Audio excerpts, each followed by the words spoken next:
My country was founded by a violent rebellion. When us Americans overthrew British rule, we decided to write a constitution that united the colonies as states with independent power. And we really didn't want the federal government to need to be overthrown again, so we included the right to criticize the government, due process, and the ability to change the Constitution. We also gave states the job of voting for a president every 4 years. 85 years later, some southern states decided they wanted to do another violent rebellion because the federal government was restricting the right of newly added states to enslave black people. After 500,000 people died, we decided that slavery was bad, so the state representatives voted to change the Constitution. Right now, all we care about is Part 3 of the 14th Amendment. It basically says, nobody is allowed to hold any office in the government if they promise to follow the Constitution and then engaged in insurrection or rebellion against the Constitution. 19 years later, we had a really close election where the logistics got messy, so Congress passed the Electoral Count Act, which isn't going to matter until way later. In 2016, the American people had an election where they had to choose between an annoying first lady and an edgy reality TV star. Now listen, I just want you to know, people are going to see this and say, okay, she's pandering to black people. Okay. Is it working? You've called women you don't like fat pigs, dogs, slobs, and disgusting animals. Your Twitter account... Only Rosie O'Donnell. Trump repeatedly said it was going to be rigged because the media is so dishonest and so corrupt, and the pile-on is so amazing. He made sure everyone knew that the system was rigged against him. He also called it a total sham when Obama was elected and made election fraud claims during the Republican primary that he won. The Republican primary system is totally rigged and broken. The alleged deep state also couldn't prevent him from winning the presidential election. 4 years later, a nonviolent black criminal died while being restrained by a white police officer. Many people on the left saw this as emblematic of police brutality and racism broadly, leading to a movement of anti-racist protests. Most of the protests were peaceful, but it was a huge movement, and many of them turned to violent riots. As the 2020 election neared, Trump repeatedly criticized his opponent for not condemning left-wing extremism enough. So the moderator asked Trump if he would condemn white supremacists and militia groups. Trump claims to not have known of the group, but he decided to tell the Proud Boys to stand back and stand by. Proud Boys immediately rejoiced on Parler. Trump basically said to go pick them up. This makes me so happy. According to one member, Trump being unwilling to condemn the group made it so that their membership tripled, probably. And did you ever sell any stand back and stand by merchandise? I wish I would have made a stand back, stand by shirt. At the time, there was a new and very contagious virus going around. Biden was very cautious about the pandemic, holding few rallies and encouraging people to vote by mail. Trump consistently told people to not worry and held rallies where he urged his voters to vote in person and not by mail. Much more so than in 2016, he insisted the only way we're going to lose this election is if the election is rigged. Since in-person votes skewed Republican and they were counted before mail-in ballots, on election night it appeared that Trump could win. It wasn't until 4 days after election night that it was clear that Trump had lost the election. Regardless of the millions of votes still to be counted, Trump declared, frankly, we did win this election. It's important to note that Trump lies constantly. During his first campaign, he said that we will build a great wall and Mexico will pay for the wall. During his first term, he said that the wall would very quickly pay for itself, indirectly, by the great new trade deal we have made with Mexico. Trump's USMCA trade agreement included nothing that would make Mexico pay for the wall, and during his second term, he thought the deal that he negotiated for was bad. Who would ever sign a thing like this? By the transitive property of equality, we can therefore conclude that great equals bad and Mexico equals the United States. Between Election Day and all the votes being counted, Trump started the Stop the Steal movement by falsely asserting over and over again that there was massive nationwide voter fraud despite having no real evidence and each election being run independently by state governments. 3/4 of Republicans believed the election was stolen at the time because of Trump and his supporters lying. 2 days after the election was called for Biden, Trump's team filed a lawsuit in Pennsylvania, and it just didn't make sense. We're asking this court to invalidate more than 6.8 million votes. We're asking you for a hearing. Well, it's a darn good due process claim. You've acknowledged only issue in the case is the equal protection claim. Why should I consider them now on oral argument when you deleted the claims? Remember what I'm bound to look at this point. Complaint's been amended. We agree? Oh, certainly, Your Honor. After losing the case, they appealed to a Trump-appointed judge who had donated thousands of dollars to Republican election campaigns. He said, charges of unfairness are serious, but calling an election unfair does not make it so. Charges require specific allegations and then proof. We have neither here. Trump's team would lose 61 more frivolous lawsuits. An email sent by Trump's lawyer, John Eastman, essentially said the main goal of these lawsuits was not to prove there was fraud, but just in hopes that they could delay the certification of the election on January 6th. Voter fraud claims were spread based on videos shared on social media. In Georgia, workers verified ballots in front of monitors and sealed them in official containers. They were planning to go home for the night, so monitors left. A supervisor was then told by the county's election director to not go home that early and keep counting. There was about an hour and a half where there were no monitors in the room. Luckily, that stretch of time was on camera, and all that was happening was people scanning ballots that monitors had already watched get verified. Trump's lawyer, Rudy Giuliani, shared a less than 2-minute clip of this video footage, calling the official ballot containers suitcases and making it seem as though they weren't put there as part of normal cleanup before planning to leave for the day. These countless baseless claims and 60 trials were part of a deliberate strategy that a lead of Trump's first campaign, Steve Bannon, calls flooding the zone with shit. Running out of legal options, Trump moved on to intimidating election officials. In a call with the Republican Secretary of State for Georgia, who donated to Trump's campaign, he asked for him to find the exact number of votes that would be needed for him to win the election in that state. I just want to find 11,780 fellas. I need 11,000 votes. Give me a break. So dead people voted, close to 5,000 people. 1, 2 dead people, not thousands, not hundreds, 2 people. How do you know that? Because we went back and looked and we searched all the death records, and we'll investigate and see if we can find out who those people were that fraudulently voted for those 2 dead people. One of the most significant allegations of fraud was centered around Dominion voting machines. A Trump campaign senior advisor testified that he told Trump that there was no evidence of anything fraudulent about Dominion's machines. Its name is Dominion. You can press a button for Trump and the vote goes to Biden. America's largest cable news network repeated these lies because not falling in line with Trump's messaging would mean losing viewers to other networks more loyal to Trump, like Newsmax. Dominion filed a defamation lawsuit against Fox, and private communications inside Fox revealed that they knew that there was no evidence for the claims being made on air. Defamation is one of the most difficult things to prove in court, but it was so clear that Fox had been knowingly lying about Dominion that they paid out $800 million to settle the case. The second largest defamation payout ever,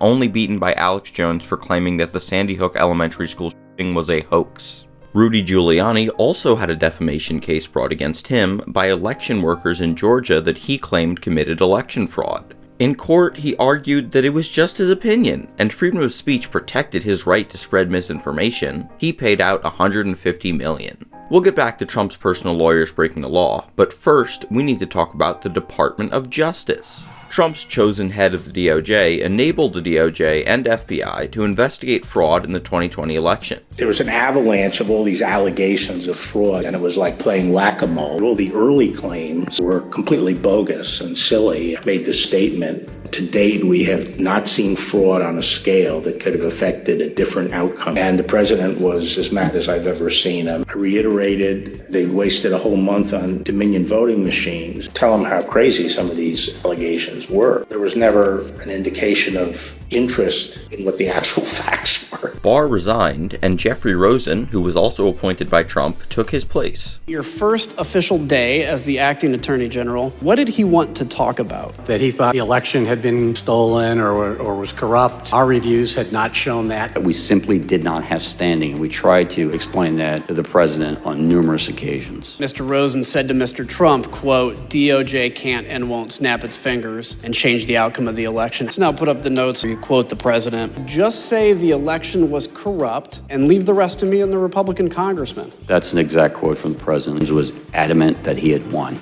and that we were not doing our job. It did escalate over time until the meeting on January 3rd. Did he mention Jeff Clark's name? Yes. It was just in passing. How does the president even know Mr. Clark? What happened on January 3rd? I thought this video was about January 6th. And who's Jeffrey Clark? So Mr. Clark was the acting head of the Civil Division and head of Environmental and Natural Resources Division at the Department of Justice. Do either of those divisions have any role whatsoever in investigating election fraud, sir?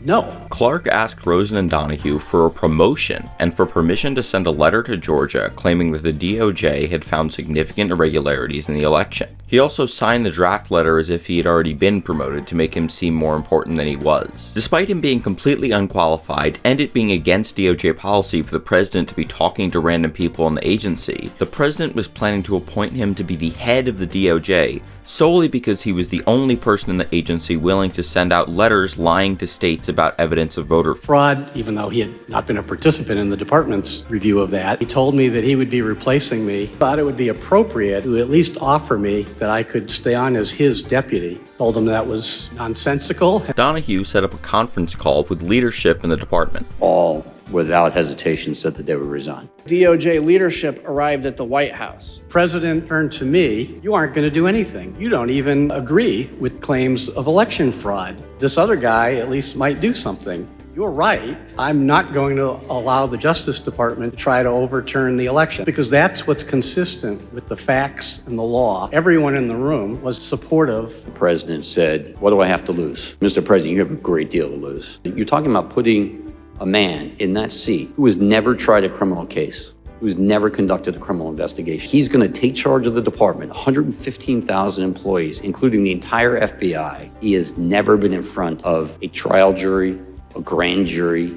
He's never even been to Chris Wray's office. Suppose I replace him, Jeff Rosen, with him, Jeff Clark. What would you do? And I said, Mr. President, I would resign immediately. Steve, you wouldn't resign, would you? And he said, absolutely, I would, Mr. President. You leave me no choice. Within 72 hours, you could have hundreds and hundreds of resignations of the leadership of your entire Justice Department because of your actions. What's that going to say about you? Jeff Clark tried to scrape his way back, asked the president to reconsider. The president doubled down, said, no, I've made my decision. That's it. We're not going to do it. Since his presidential legal counsel agreed there was no more legal means to challenge the election, Trump moved on to just trying to break the law. John Eastman wrote a memo to Trump with several plans that he could use to steal the election by having Mike Pence break the Electoral Count Act, which I mentioned 133 years ago. The justification for breaking the law was that it was unconstitutional. I'm not going to get bogged down in interpreting constitutional law because I can have John Eastman do that for me.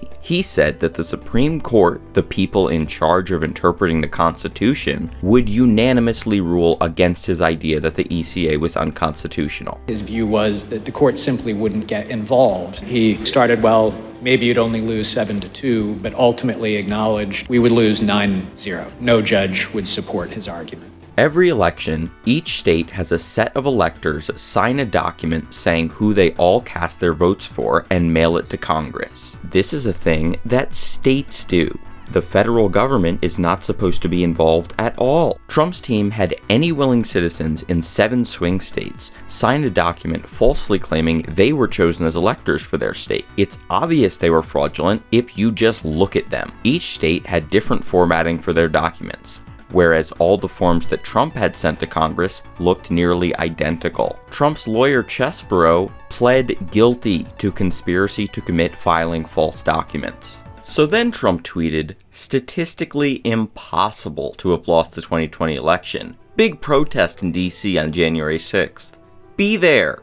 Will be wild. By Trump's estimation, hundreds of thousands of people came on January 6th to attend his rally protesting the certification of the vote. Hundreds of thousands of people here, and I just want them to be recognized by the fake news media. These people are not going to take it any longer. Turn your cameras, please. Trump gave an hour-long speech telling his supporters that they needed to show strength. Because you'll never take back our country with weakness. You have to show strength and you have to be strong. To never concede. We will never give up. We will never concede. It doesn't happen. You don't concede when there's death. And fight like hell. And if you don't fight like hell, you're not going to have a country anymore. He did tell the crowd to be peaceful, but everything that followed made it clear that he either intended for them to use violence or just didn't care. You heard those chants. That was terrible. I mean, it was, He could have, well, the people were very angry. We're saying hang Mike Because Pence. it's common sense. How can you, if you know a vote is fraudulent, how can you pass on a fraudulent vote? There are videos much longer than this one going over all the details of events that took place on that day. Every damn one of us needs to be up there pushing the damn front doors in and dragging their asses out here. There are multiple Capitol entrances, different places that were barricaded away from the building, and communication problems happen when multiple different police bodies need to collaborate to defend against a group that vastly outnumbers them. I need a command official from Capitol so we can coordinate where they want us to pull back to. We cannot hold this without more munitions or more manpower. In essence, though, it's pretty simple. Thousands of the most radical Trump supporters from a group of tens of thousands were riled up by Trump to go prevent what he told them was their country being stolen forever. If you're scared of confrontation, do not move forward. Patriots, move forward. This is our chance to show them how serious we are. Among those supporters were far-right militia groups, like the Oath Keepers. We're already at war. He needs to be a wartime president right now, right here. And the Proud Boys, who saw this as their green light to stop standing back and standing by. That's the Proud Boys in a nutshell. We will kill you. And then fourth degree, you get arrested or in a serious violent fight for the cause. Really? Yes. You get arrested in a serious violent fight, so you're promoting or it's violence? some sort of major altercation. You should erase that part. Shout out Dominic Pizzola, the Proud Boy who stole a riot shield from a cop and used it to smash open this window and let people in. About a half hour later, one of Trump's supporters was warned that if she climbed through a broken window in the Capitol to enter a room that lawmakers were evacuating from, she would be shot. She tried to climb through anyway. It was not until 4:20 p.m., that is, over 2 hours after the Capitol was broken into, and an hour and a half after a woman was fatally shot, before Trump told them to leave. Let me give you Trump's point of view here. You completely innocently told your supporters to go protest to the Capitol building, because even though all the legal experts you appointed told you there wasn't evidence the election was stolen, you already decided it was going to be beforehand.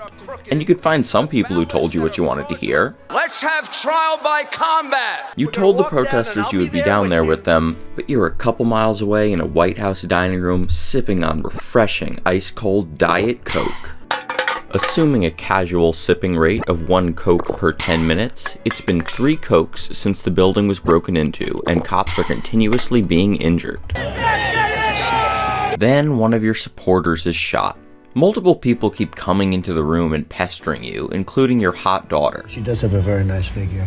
I've said that if Ivanka weren't my daughter, perhaps I'd be dating her. They're making absurd requests like, Dad, could you maybe tell the rioters to leave? You drink 3 more Cokes, and like the hero you are, you put out a tweet telling people to remain peaceful. They continue to be violent, and you drink 6 more Cokes. They were peaceful people. These were great people.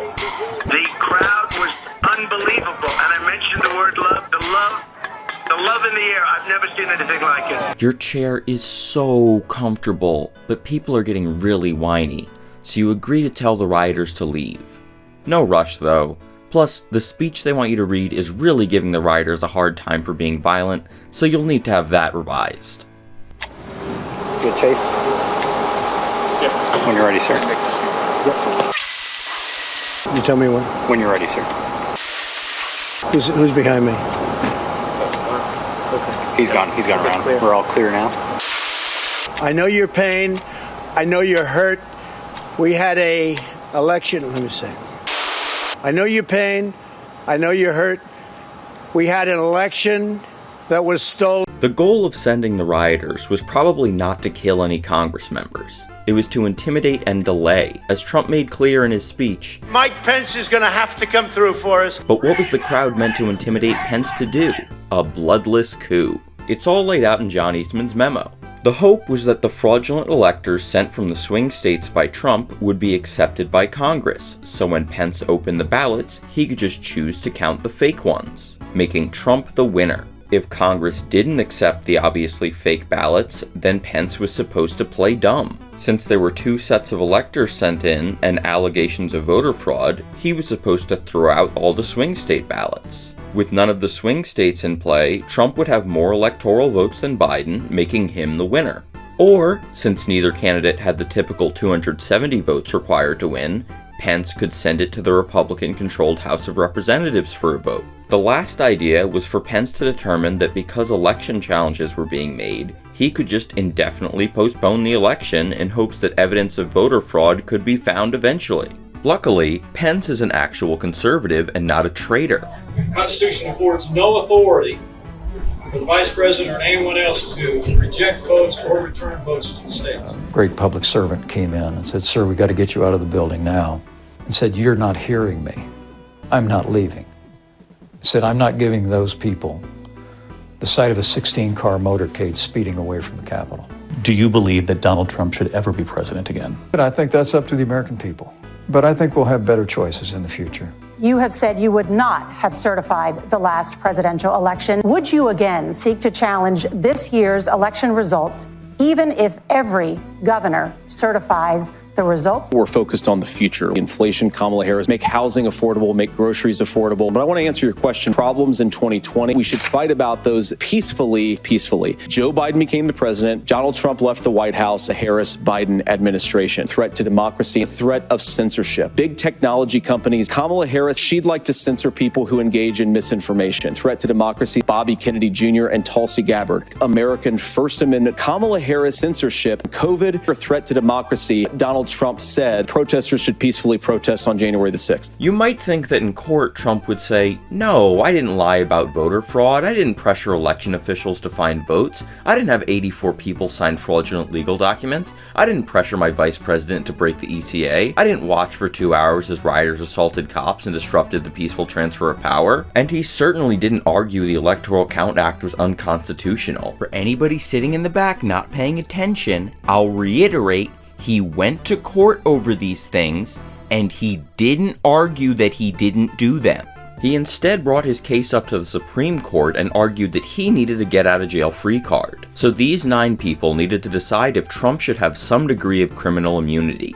These 3 were appointed by Trump, and this one had to stop the steel flag hanging in his yard. But he said that his wife put it there, so absolutely no bias. The court ruled 6-3 in favor of criminal immunity for official acts taken as president, and kicked the issue to lower courts to figure out what counts as an official presidential act. Before the lower courts could finish their cases, though, Trump was re-elected president, and DOJ policy is to not prosecute sitting presidents. Wait a minute, said the astute viewer. What about that thing you mentioned at 1 minute and 20 seconds? How could Trump win re-election if the Constitution says that you can't hold any office if you rebelled against the Constitution? You just explained his obvious coup attempt. And he literally wrote on Truth Social that he wanted to suspend the Constitution. That is a great question. Essentially, some things in the Constitution are considered self-executing, while other things require someone to do something to enforce them. Some states tried, but the Supreme Court ruled only Congress had the authority, and they chose to not do anything. On his first day back in office, Trump pardoned 1,500 people who were at the Capitol riots, 10 of which were found guilty beyond a reasonable doubt by a jury of their peers of planning to overthrow the government, and some of which have already committed more violent crimes. Please subscribe. Thank you for watching. This is an edited version of my original January 6th video, where I took out the Zoomer edits and the memes that might not be appealing to general audiences.